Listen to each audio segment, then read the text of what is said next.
Delhi, the capital of India, is also slowly turning out to be the chess capital of the country. Lots of big events being held time and again, and this time the Delhi Chess Association has hit on the biggest event ever. The aicf-aai Cup is a category 18 Grandmasters tournament being held here at the AI Institute, the Airport Authority of India Institute, a joint venture between the All India Chess Federation and the Airports Authority of India. The AAI-OI stands for Airport Authority of India Officers Institute, which is playing host to the category 18 event in New Delhi. It's a beautiful premise. The chairman of Airports Authority of India walking in to greet the players as well as to formally inaugurate the first round. Mr. VP Agarwal, along with Mr. Bharat Singh Chauhan, the Secretary of All India Chess Federation. It's a 6 players double round robin tournament. Grandmaster Abhijit Gupta, former World Junior Champion. Grandmaster Krishnan Shashikiran, his opponent in the first round. And the top pairing at the top board is Grandmaster Radoslav Wojtaszek from Poland, also famously known to assist Viswanathan Anand in the last 3 World Championship campaign. Along with him is Asian champion Parimarjan Negi.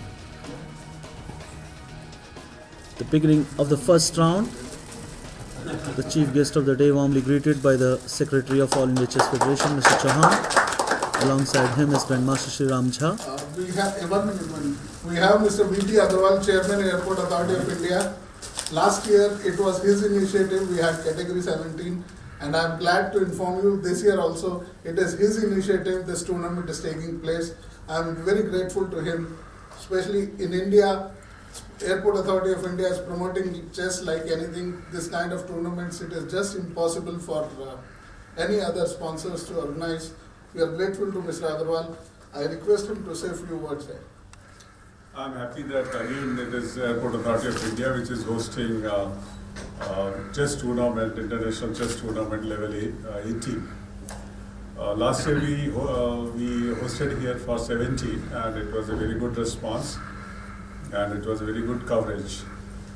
So I look towards a good game which will happen here, and again we ensure that all comfort is given to the players here in our premises, and all success to them. Thank you. Formal inauguration. Radek Wojtaszek goes for knight f3 in the first turn, and now plays it himself. The beginning of the first round, Wojtaszek meeting Parimarjan Negi in this opener. In the drawing of lots, Wojtaszek drew number 1, Parimarjan number 6. So this is a double round robin, so the players will get a chance to play 2 games against each opponent, one with white and one with black. Time control is 100 minutes for the first 40 moves, followed by 50 minutes for the next 20, and finally a 15-minute sudden death. And with that comes a 30-second increment after every move is played. A very classical time control. Also prevailing here are the no draw offer rules. The players are forbidden to talk to each other during the course of a game, which means that they cannot offer draws, and the draws can be achieved only in theoretical drawn positions or through repetition of moves. Alexeyev going for the bishop b5 check, the Moscow variation in the Sicilian defense. Against Korobov here. Alexeyev, a former Russian champion, and he also won the strongest open known in this world, that is the Aeroflot Open, once. Korobov slowly gaining grounds on the Elo charts, already a 2700 player. So we have another 2700 coming up from Ukraine.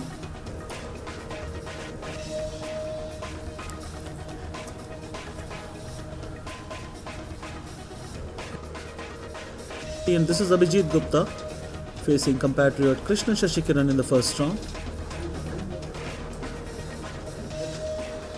Shashikiran went for the Chabanenko Slav. Playing a6 b5 early in the Slav defense, retaining the option of developing the light square bishop. Abhijit got a symbolic advantage out of the opening. It happened in the game, but then fortunes fluctuated a lot in this encounter as Abhijit blundered an exchange, and then somehow he crawled back into the game after Shashikiran made some mistakes. Finally draw a good result. And this game between Alexeyev and Korobov was also drawn. Korobov thought himself to be slightly better at some point, but couldn't really make much of a progress. So this one too ending in a draw. And Parimarjan Negi, after bringing out a fine opening novelty, had little difficulties, but for a slight error that landed him in slight troubles. Eventually a good draw for Parimarjan also. Anton, we saw an interesting game between you and Alexeyev. Tell us something about it. I think that the overall result is quite logical. Maybe I missed something in the middle game when there was transformation from middle game to the end game. Probably I blundered a little bit, and then my opponent tried to find something in the position. He had some pressure due to his passing pawn on the A file, but still I think that that is quite okay and logical result. Did you feel that you had some advantage with the bishops, two bishops, and when just about the middle game, just immediately after the middle game? The matter is that the main paradigm of how my playing here was to save the advantage of two bishops, and finally I had two bishops, but nothing more, and probably difficult position, but still having good practical chances to reach draw. And opening wise, you think it was a success for you? Yeah, probably I equalized quite easily from the opening, because I think that this line cannot be very dangerous for black. What do you consider this start to be? Good start, bad start, decent start? I think, considering this tournament to be in this category, drawing with black in the first round, it's quite okay result. Rajiv, a lot of fortunes fluctuating we saw in the game.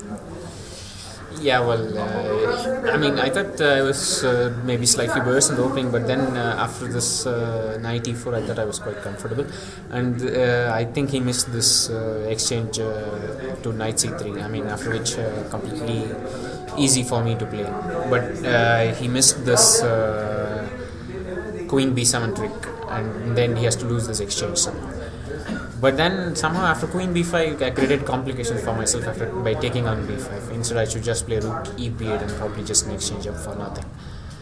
But I thought I'll probably win this pawn, and it was not so easy. Somehow it was creating some trouble, and maybe the only concrete way was to go a4 at some point instead of going rook b7. No, after rook b7 even, yeah. Because after b8, no, without rook b7 maybe, just go a4, yeah, b4, rook a4, and then b7, rook b7, rook d8, and sacrifice this piece with b3, rook d8, checking g7, and probably this is winning. And towards the end, I mean, even though he's 2 pawns down, the bishop is holding the opposite color bishops is holding the piece, yeah. Okay, out of the opening, you felt you just mentioned that you felt you were slightly worse. It was just that. I mean, there's nothing concrete for white. Well, I don't know. I mean, maybe it was better for him to go via c2. I mean, when he played this knight d3 bishop f5, I felt already not so. I mean, for instance, after take and then after b4, I thought I was still a bit worse, but somehow I'm trying to create counterplay with e5 at some point. And he had to go f4 to try to contain this stuff. Not very clear to me, but still this is probably, I mean, slightly better for him. Okay, he can try to double rooks on the c file and so on, but maybe after he does this, I'll try to create counterplay on the king side. I really don't know, because the bishop on b2 is really stuck, and maybe it's not so easy for white to handle this too. So it was kind of unclear. But imagine a long and tough defense you had to undergo. Yeah, I think I had equalized from the opening, and K was only symbolically better for white, but then with h5 I created some weaknesses, and then he started to get some threats. I think around then, in his time pressure, I tried to go into some tactics to defend quickly, which was wrong, and queen f1 was his mistake. Queen g5 would have had good winning chances. After that, again, okay, I more or less equalized, and the rest was not very hard to create the fortress. Yeah, the opening wise, this variation, we saw that you were playing pretty fast. You were pretty long into your preparation. Well, C5 was a novelty. I think after that, in the game at least what happened, I equalized quite easily. Probably I could do something a bit differently also instead of exchanging rooks, but what I played was probably okay. I think it looks very difficult for white to improve there. At any point of point, let's say after h5, did you consider yourself to be like suffering? After h5 I realized that it's no longer as simple. His queen is coming inside and I have to be always careful. I didn't really think I was in big danger, but perhaps I missed something in this queen g5 line. What a very interesting game. Yes, there was a lot to offer in the game, I think, from a theoretical point of view and then in the technical stages, especially the queen bishop versus queen bishop. I mean, there were many options to analyze.